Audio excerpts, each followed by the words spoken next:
Hey, this is Brent with Lykins Motorsports. We are working on our 351 Cleveland today. Block is freshly washed.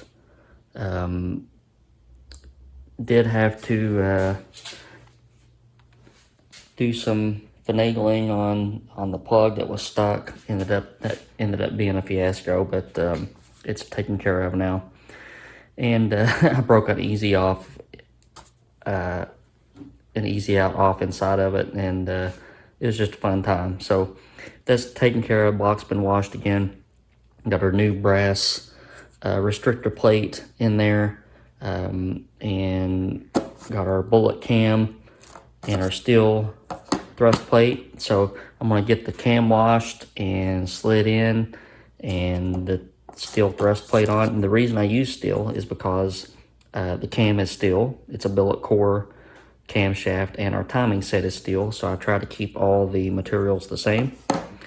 Once the camshaft is in, we're going to flip it upside down. I've got a couple of boxes of bearings to check main bearing clearances with. These are calico coated Federal Mogul. This one happens to be a 1X. That means a little bit extra clearance. And we got our crank ready to measure. I've already assembled all the rods and pistons and file fit the rings, and measured rod bearing clearances. So we are in go mode today. I would like to have the short block completely done, with piston to valve clearance checked and cam agreed and all that stuff. So let's get started. All right, made some progress. Our nice bumpy stick is in. This is a billet steel camshaft from Bullet. I had Bullet grind this particular cam for me. Rough specs are 230, 240 at 50. And I will say, sometimes things don't happen the way that you plan. I actually had, I sent the order in saying that I wanted this cam on a 114. We had intentions of this being kind of a stock, a little bit more stock build, and vacuum for power brakes and all that stuff. My email to Bullet said that I wanted it on a 114 and a 104 intake center line, and sometimes they can't grind them like that. So they'll usually tell me what they can do, and then I just adjust it with the timing set.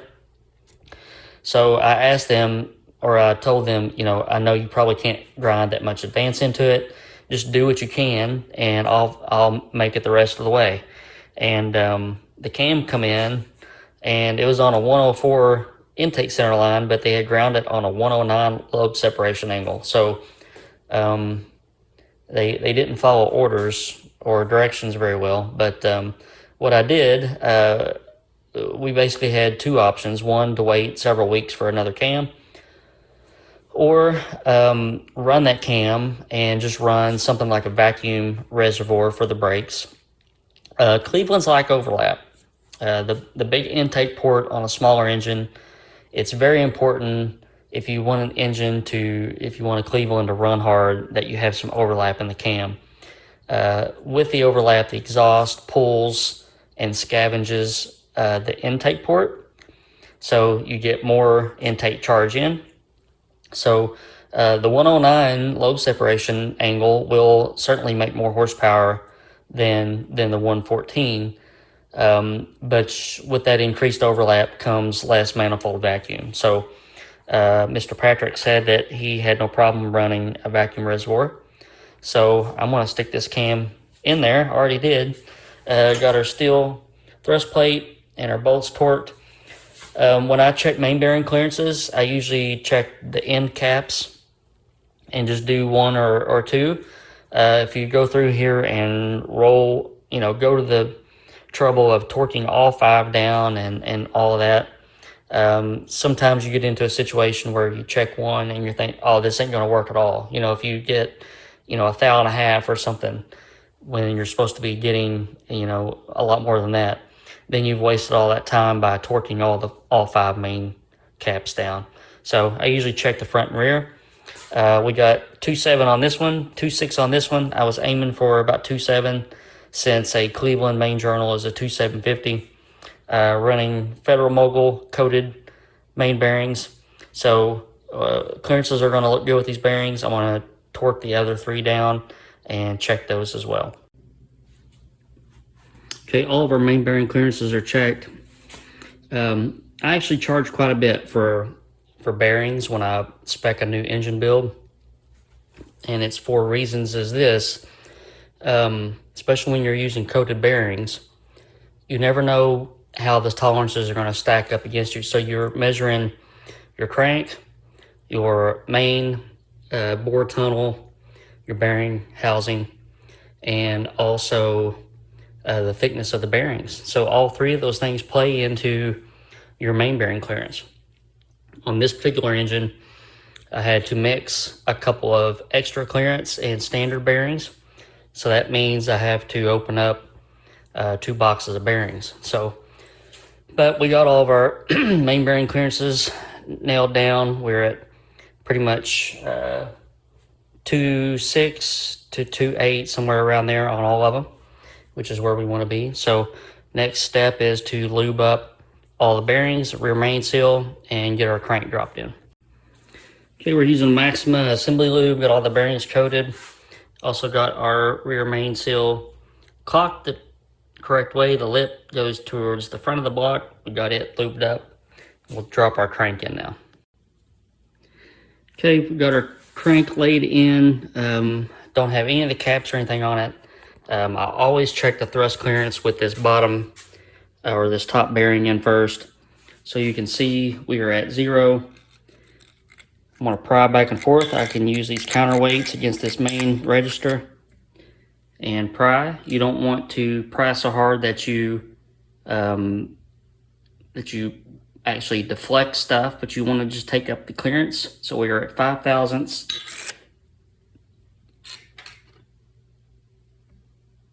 You should hear just a little click.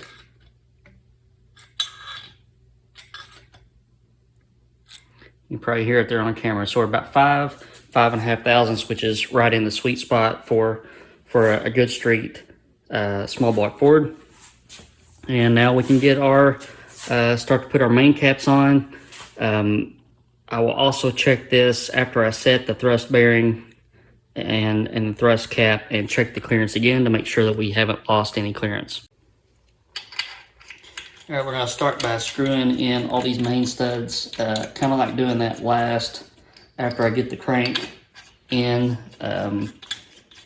Sometimes you have to dodge stuff on the way down, and you don't want to nick a crank journal or something on the way down, hitting it on the stud. Everything about engine building is just tedious repetition. So I've done this, I don't know how many times already this morning, just checking main bearing clearances. And you just do stuff over and over and over until the engine is done. If I were smart, I'd be using a speed handle or something like that, but we're okay.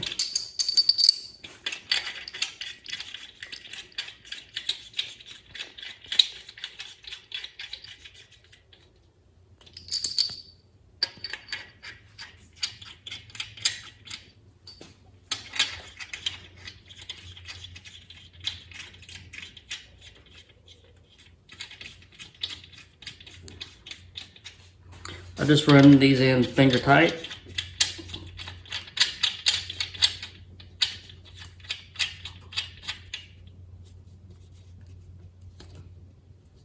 And then we can start putting our main caps on. All right, now we can put our main caps on. The arrow usually somewhere, or a dot or something on the cap. Those always go to the front.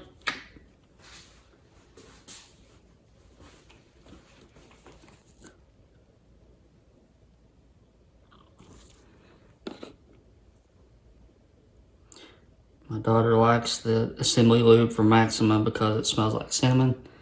It's a pretty good thing for me as well.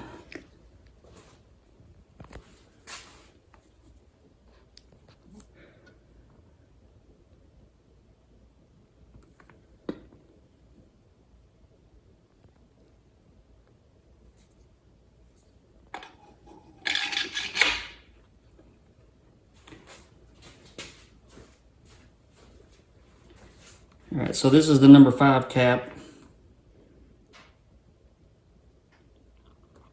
So you need to lube it up as well as the remain seal half. Seal that's dry will burn up very, very quickly. So we don't want that to happen. Also, the seal, the lip needs to face the front.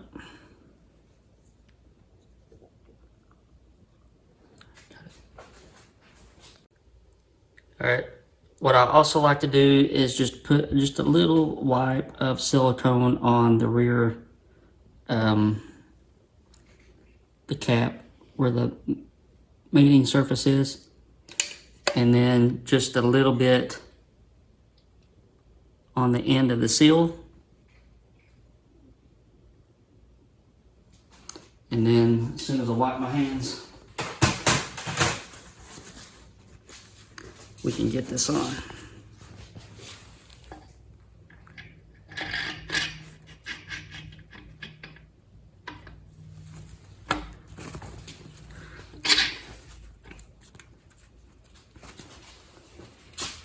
Okay.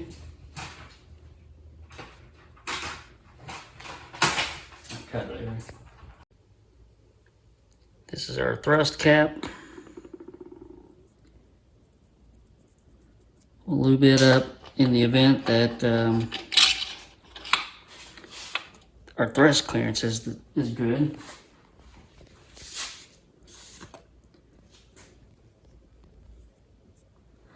It's ARP lube on the threads.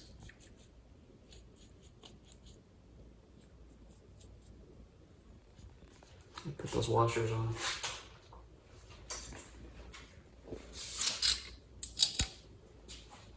You never want thread lubricant under the washer. You always want it on top of the washer and on the flange surface of the nut.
Okay, and then what I'm going to do is snug up, just lightly, very lightly snug up this thrust cap.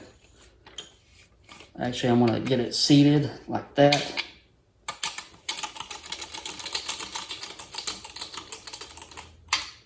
And then I'm going to the nuts off. We want that cap to be able to move as much as we can, or as much as it can. I'm going to take our dial indicator off. Now these caps are not pinned, so that means that the caps are free to move. What you do when you set the thrust bearing, you drive the crank back and then you drive it forward. So I'm going to smack it right here on the snout, and I'm going to smack it on the tail.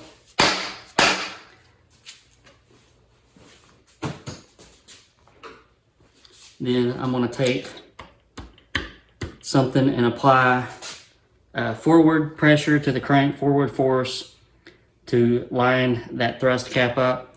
Now I'm going to go through and torque all of my mains. These torque at 110 pound-feet. We're going to start at about 35. We're going to get it in 3 increments.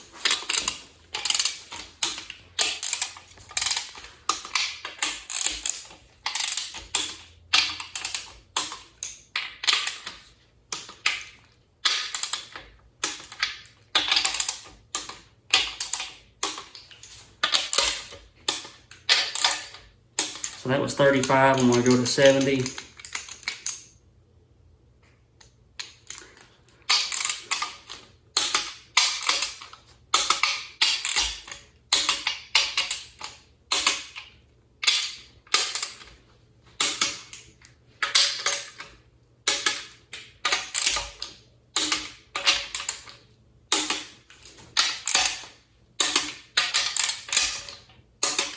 And we're going to go to 110.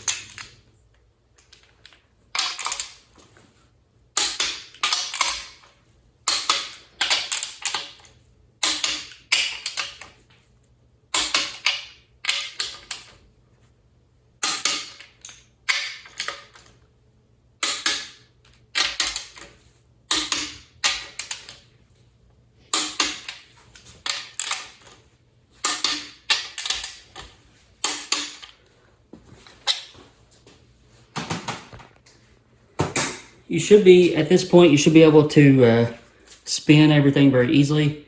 Depending on what assembly lube you're using, it may be sticky or it may be easy. So I should be able to move. You can hear that clunk. That means that we have thrust clearance. We just need to measure it and check it.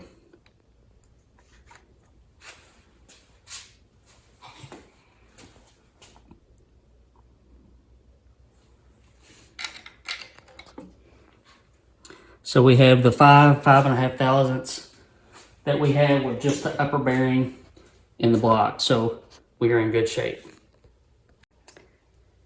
Well, I went to put on the timing set. I had a Cloy's billet timing set. I opened up the box and the cam gear was nowhere near what I needed for a Cleveland. I don't know what happened there, but what I've done is I've ordered one from the parts warehouse. I'll have it here tomorrow, and we'll be able to get the cam agreed.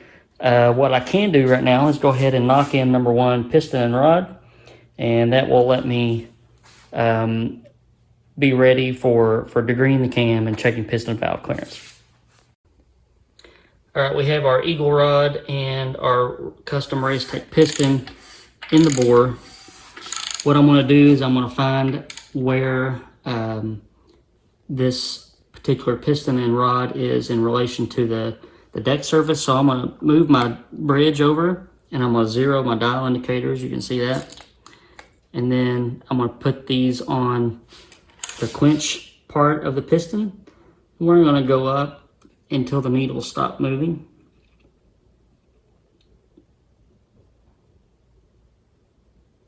Which is right there. So if you notice, pistons have clearance. So I can move this due to piston rock. The shorter the piston, the more it'll rock. The taller the piston will have less rock. So if you notice, this one shows it's 6 out of the hole. This one shows it's 3 down. So I can move these until they're even, and it'll tell me where it is in relation to the deck. So Currently, we are about 2 thousandths out of the hole. I can verify that with my fingers. And that's good because we're going to use a 41 thousandths gasket. That'll give us a 39 thousandths piston to head clearance or quench distance. All right, so I'm waiting on FedEx to show up. And I will say that I have very, very rarely ever had a problem with modern custom pistons and piston to valve clearance unless something was just really, really, really custom. A head was, milled to death, or a cam had unusual specs or something like that. So I went ahead and took the opportunity to go ahead and knock in all the pistons. And if worse comes to worse, I can just knock them back out. But I'm going to go ahead and get this part done. I'll get the rod bolts torqued. I'll get the side-to-side clearances checked. And then when the timing set gets here, I'll be ready to roll. All right, the FedEx man just brought my timing set. And I'm just doing some preliminary checks. Got it set in the neutral spot for cam timing. The cam should have 5 degrees of advance built into it. We'll check it here in a second. So I'm going to put it in this neutral spot. No advance, no retard. I'm checking the alignment of the gears. We're good there. And next I'm going to check our thread depth for our cam bolt and get that in there. Then we can degree the cam. All right, we're checking cam in play. And we don't really have any. We've got about 1.5. So obviously that's not going to work. So we're going to take all this back apart, take our thrust plate off, and sand 3 or 4 thousandths off of it. Got our thrust clearance set about 4 thousandths. We're in good shape. I'll record that. Now we can get to degreeing our cam. Camshaft is now degreed by the valve event method, which is more accurate for asymmetrical lobed cams. This one came in at basically a 103 intake center line, so we were about a 1 degree off. Nothing I can do much about. I would rather have it a hair more advanced though. Timing chain will loosen up eventually and retard itself. But I'd like to have a little bit more advanced cam timing for these big intake ports. So did both sides, recorded my numbers, and now the only thing left to do is check our piston to valve clearance. And here are the results of that. So on Cleveland's, you generally don't have to worry about exhaust valve, piston to valve clearance. On some high lift stuff, you do have to worry about the exhaust valve hitting the cylinder, but you can get an idea of how much clearance I have. It's just barely touching right here. It's well above the piston. On the intake side, we have about 100 thousandths. Let's see if I can get it to focus. Radial clearance. And let's see, what did I write down? 200 thousandths depth clearance. So we are all systems go for bolting the heads on. Head gaskets are on. Forwards are directional. Hole goes to the back. The big hole for the water in the front on the Cleveland. And I'll spare you the boredom of me setting the heads on, but we'll go ahead and get that done. All right, we got our cylinder heads torqued on, and I'm getting ready to put the timing cover on. Got our turning tool, and I'm going to set. Just going to double check everything. Chain is nice and tight. I've already torqued the thrust plate bolts, and we're going to torque this cam bolt at 45 pound-feet of torque. I'm just going to check it in front of you all. So that's torqued. Before I put the timing cover on, we're just going to coat the timing chain and the gears really well with some stuff. Normally on an FE or a Windsor, I will pack all this full of engine assembly grease or assembly lube or whatever. But in this case, the Cleveland has this nice built-in shield. I'm going to take some Cams spray and just spray everything really, spray it down really good, make sure it's all coated. And then I'm able to put my timing cover on.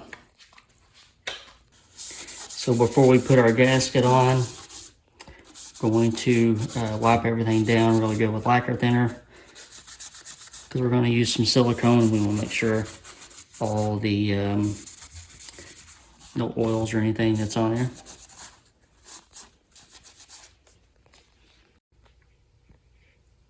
So we're just going to put a really light coat of silicone on here.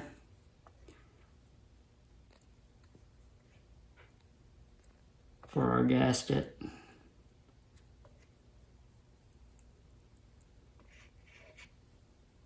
You don't need much at all.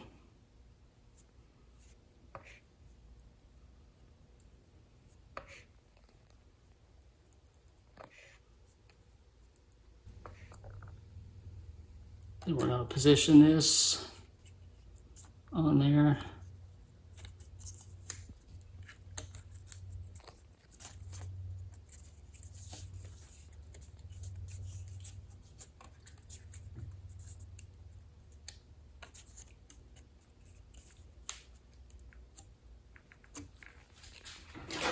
Then we're going to come back with just another layer of silicone.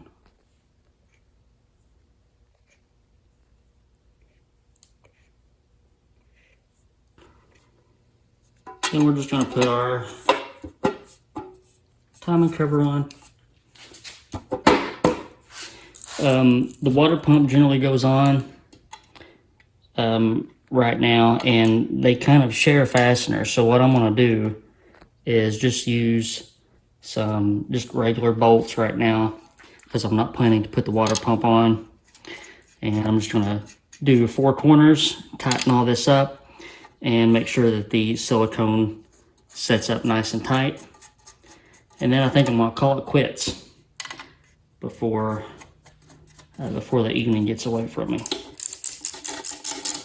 So we're going to call it a day here. I'm going to snug these up real good. And I just want to thank you guys for watching. I don't know how long we've been filming today, so we may have some pretty lengthy videos. I don't know. I'll wait until I get it edited, but make sure you lube your seal up before you put your timing cover on. But I'm missing my oil pump drive shaft, so I'm waiting on that to come in, and then we can get our oil pump and pickup on, and our oil pan, and then we're going to just put a nice coat of paint on everything. And what I'll do is I'll paint. I'll just put the gaskets on temporarily, put the intake manifold on temporarily, and paint it all, and then pull the intake back off and prime the oil pump and make sure everything goes where it needs to go, and then we can finish assembly. So we got a little bit to go yet, but we'll get there. We made some good progress today. Thank you guys for watching. I appreciate you being there. Thanks for your comments and everything else, and I'll talk to you soon.